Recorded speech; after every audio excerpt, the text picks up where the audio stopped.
Hi, good evening. I want to welcome you all here tonight. We're going to discuss domestic violence in the church. It is a subject that is becoming a little more prevalent. It's more and more coming to light in the church. And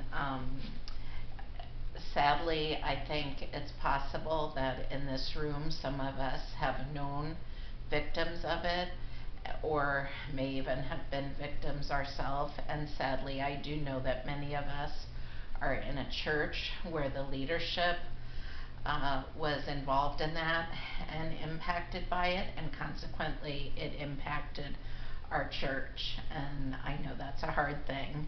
And so it is important for us to discuss it, not only because it's becoming more and more prevalent, but because it is studies show that we as the church can have quite an impact on it.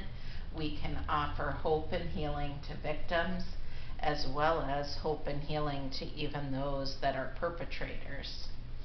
So in the next few minutes, I do want to try to stir us out of our apathy or our tendency to just think, not in my church or no one I know, and be ready that we are all be able to say that we are all ready to do our part to make the church a safe place free of any kind of abuse. We're going to discuss the extent of the problem and the causes, including, sadly, without realizing it, perhaps the church has added to the problem, and the responses that we can make today to begin to offer help and hope to victims. The problem is that the rate of intimate partner violence, or domestic abuse as it's also known, is similar in the church as it is in our general population. And so that can mean that 1 in 3 females and 1 in 4 males can potentially be involved in this, touched by it, either a victim or perpetrator. And so it is very possible, again, that someone in this room that we're sitting next to has been impacted by it.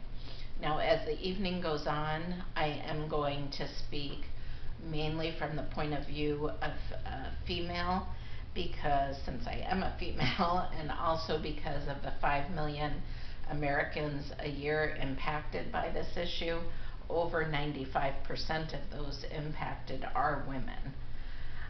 Now, what is unique to the church in this problem, and specifically what we're going to discuss tonight, is the fact that it has been shown that women of faith are more likely than women outside the church to remain in or return to violent marriages. And that is most likely because we have kind of that standard or that facade of feeling like our Christian marriages have to appear perfect.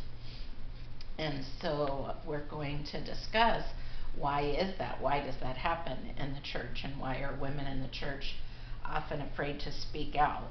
And one of the main causes is that the church has really pretty much, until just recently, we're just starting to talk about it, but until now has largely been silent on the issue.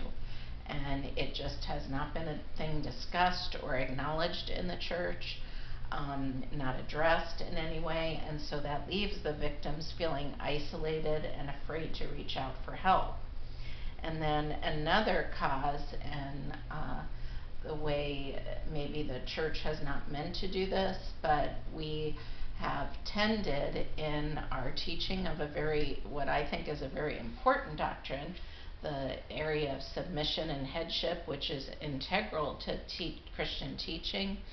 We maybe have fallen into accepting the patriarchal views that have been dominant in our culture throughout the years, and maybe teaching, or not even only in our teaching, but just our interaction and our jokes that we make, kind of just being a little bit too lighthearted and about submission and headship, and not teaching it against the necessary background of sacrificial love and as a model of the way Christ interacts with his church. And that's important because research shows that perpetrators of abuse within the church almost always, almost universally, use submission and headship as a justification with their victims for why they're abusing. And that goes across all denominations, so it is very important to address.